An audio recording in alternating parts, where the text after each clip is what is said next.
Not really. The way I took up the project was quite coincidental. I was offered this project while I was doing a serial for Channel 4, a chat show, and they wanted to make a feature film on Phoolan Devi, and I knew it'd been on for some time because they kept talking about it, but then one day they offered it to me. I was at that time busy with doing other films, and I almost, the first thing, said no. But then I took it up really because I saw myself being able to do another film without stars, without any hassles of actors, and they promised to complete the film in 3 or 4 months. And, the basic motivation for me, I didn't even look at the script before that. It was one desperate thing to want to somehow have a film that completes fast. So Phoolan Devi was the opportunity. It meant losing out on, unfortunately, on the film I was doing with Bobby Deol. It was a pity. I was wanting to do that film, but it was not going to be made fast. And I was very keen to make a film shot fast. But that was the reason I said yes. First, I just, whatever happens, I want to just finish a film. And then I started looking at the script. I didn't know anything about Phoolan Devi except, I guess, what everybody else knows. The first script that I saw, I didn't like at all because it was a docudrama. And then when I asked them, they said, well, we were planning to make a docudrama originally. That's why the script's like that.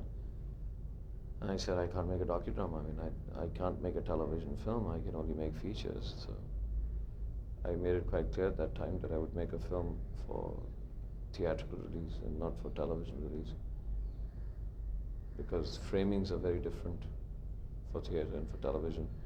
And I asked them where the major release was, because it's a television station actually financing the film. And they have said that we have absolutely no doubts that we want a feature film for theatrical release. And then 3 years later, so it's in the contract, that it will release on television 3 years after being exhibited worldwide on theatre.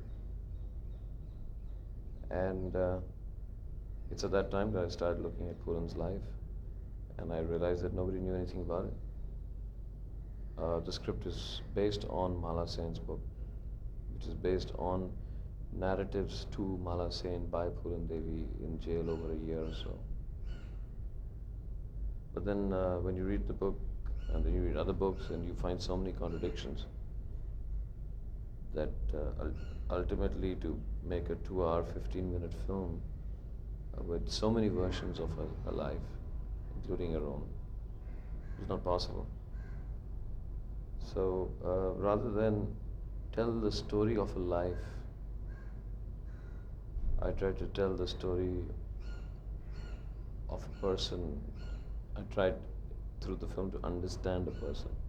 So I do not purport to tell the story of Phoolan Devi's life, which is, you'd need a 13-part, 1-hour episodes to do that if you have to narrate the major events in her life.